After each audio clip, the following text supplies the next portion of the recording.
BJP news 24 की team सेवरई में उपस्थित है और एक व्यक्ति के साथ कहीं ना कहीं छल हुआ है, तो अब उसका सहारा जनता है।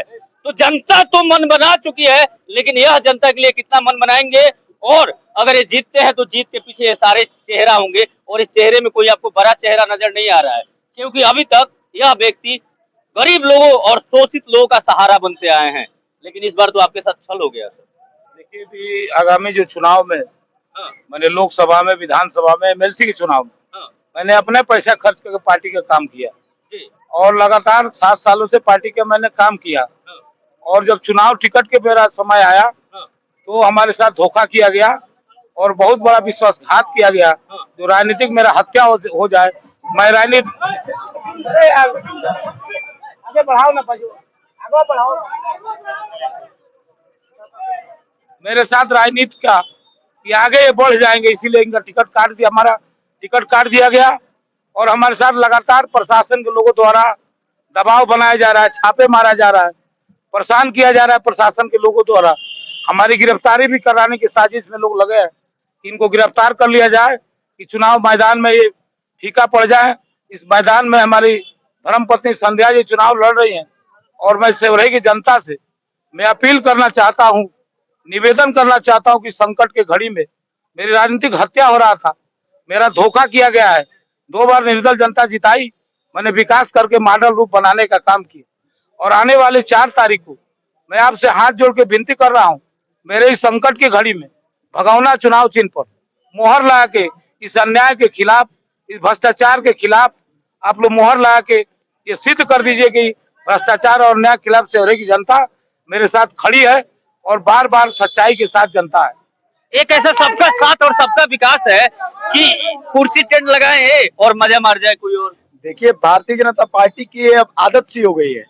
चंद चाटुकार और दलाल इस पार्टी में जब से कुछ आ गए हैं, वो टिकट बेचने और खरीदने का काम कर रहे हैं। आपने देखा होगा, मुझे लगता है कि नगर पंचायत सेवरई के 18 वार्डों में टिकट वितरण हुआ है। तो कहीं ना कहीं से आप जानकारी ले लीजिएगा, कुछ टिकट ऐसे भी वितरण हुआ है जिसमें पैसों का लेन देन हुआ है। खैर, उससे हमें कोई मतलब नहीं है, जनता का रुझान सामने है। आप जाइए और पूरे नगर पंचायत का सर्वे कीजिए, लोग यही कहेंगे श्याम सुंदर विश्वकर्मा संध्या देवी जीत रहे हैं, हजारों हजार से जीत रहे हैं। बहुत बहुत धन्यवाद जी। क्या कुछ कहना चाहेंगे इनके बारे में?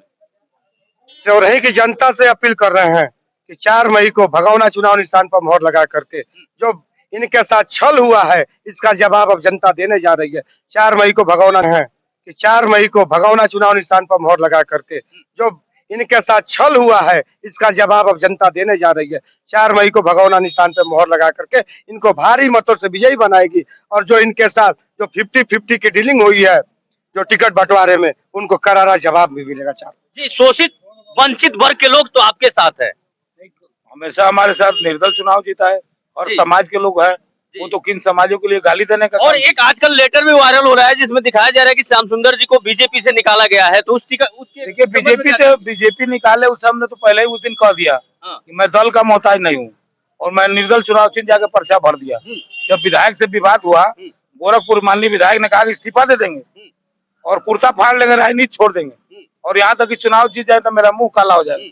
ये नहीं समझ में आ रहा है जो 1 साल पहले उनको गाली दिया और समाजवादी पार्टी के मंच पर था और वोट भी नहीं दिया, हम लोगों ने वोट भी दिया, नोट भी लगाया और इनके साथ चलने का काम किया। और कौन सा डीलिंग हो गया, कौन सा मामला आपका तय हो गया, इन टिकट का हमारे साथ छल करके धोखा कर दिया। टिकट तो आप दे सकते हैं, लेकिन अध्यक्ष का जो ताज है वो ये लोग देंगे, क्योंकि वोट का अधिकार इनका है, आपका नहीं। गोरखपुर से बैठा व्यक्ति कोई टिकट नहीं बांट सकता है और टिकट का ही मोहर लगा सकता है, लेकिन वोट तो आपका है सर।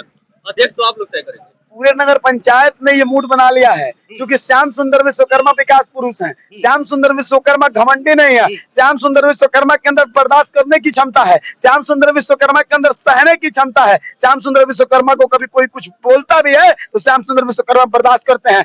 और वही इसी नगर पंचायत में एक प्रत्याशी ऐसे हैं, जरा नगर पंचायत का चेयरमैन उनको हो जाने दीजिए, उसके बाद देखिएगा हाथ बाज के और मारपीट और रोड पर लड़ने का काम करेंगे, आपको खुद पता चल जाएगा। और मैं ये भी बता देना चाहता हूँ, श्याम सुंदर विश्वकर्मा जब चेयरमैन हुआ करते थे, 10 साल के कार्यकाल में गांव का गरीब किसान मजदूर मजलूम कोई जाता था तो नगर पंचायत में वो सम्मान पाता था, उसका सम्मान होता था। लेकिन याद कीजिए पूर्व के 10 साल पहले के कार्यकाल को लोग नगर पंचायत में जाते थे तो लगता था कि लोग थाने में आए हैं। हमें वैसा चेयरमैन नहीं चाहिए, हमें वैसा चेयरमैन चाहिए जो गरीबों किसानों मजदूरों मजलूमों का सम्मान करे, हमें वैसा चेयरमैन चाहिए। जी, तो आप लोग लड़ने वाले को चुनेंगे कि सम्मान देने वाले को चुनेंगे? जी, हम संघर्षशील और कर्मठ उम्मीदवार को चुनेंगे और उसको जिताएंगे। हमारे श्याम सुंदर विश्वकर्मा जी जो हैं, वो जाति धर्म संप्रदाय से ऊंचा उठकर ख्याल करते हैं और ये इतने बलवान अपने आत्मशक्ति से हैं। कहा है कि संतोषा परमसम दानम अच्छम बलिना भूषम क्षमा क्रोधा धर्मसनाथ को। अरे वाह, अब मैं इनका परिचय दूंगा। देखिए, बहुत अच्छा इन्होंने वक्तव्य कहा है। SC/ST समुदाय से आते हैं और बहुत अच्छे एक वक्त है, यानी कि सबसे उस निचले शोषित जो माना जाता है वहां से आते हैं। और भारतीय जनता पार्टी का यही एजेंडा है कि अंतिम व्यक्ति तक योजनाओं का लाभ पहुंचाना, और आपके साथ वो लोग हैं, तो क्या कुछ कहना चाहेंगे? हमारे साथ हर समाज के लोग हैं, चाहे वो दलित समाज के हो, चाहे व्यापारी समाज के लोग हों, चाहे वो किसी बिरादरी के लोग हों, चाहे हमारे साथ सब पूरा जो आज वो तीन तगवा कह के गाली देते थे जी, मैंने तीन तगवा ब्राह्मण समाज को सम्मान देने का काम किया। वही पंडित जुगल किशोर तिवारी को पाइपलाइन जब बिछा तो आज तक हैंडओवर नहीं लिए और गाली दिए। मैंने तो जुगल किशोर तिवारी को मूर्ति ला के सम्मान देने का काम किया। लेकिन ये नहीं समझ में आ रहा है कुछ उनके नेताओं उनके परिवार के लोगों को राजनीति में कि कैसे आपका तालमेल बन जा रहा है, जो आपके पूर्वजों को गाली कैसे तालमेल बन जा रहा है? तालमेल इसलिए बन जाता है कि हमेशा सर्वांगीण विकास के लिए चले, मानव को सशक्त बनाने, मानव के अंदर सोई चेतना जगाए, सामाजिक कुरीतियों को दूर किए, हक अधिकार कर्तव्य के लिए लड़े हैं, जनसंख्या नियंत्रण के लिए, पर्यावरण के निर्माण के लिए, संविधान की रक्षा के लिए, पंचायती राज व्यवस्था को जड़ से मजबूत। अब बने रहिए हमारे साथ, देखते रहिए BKB News 24।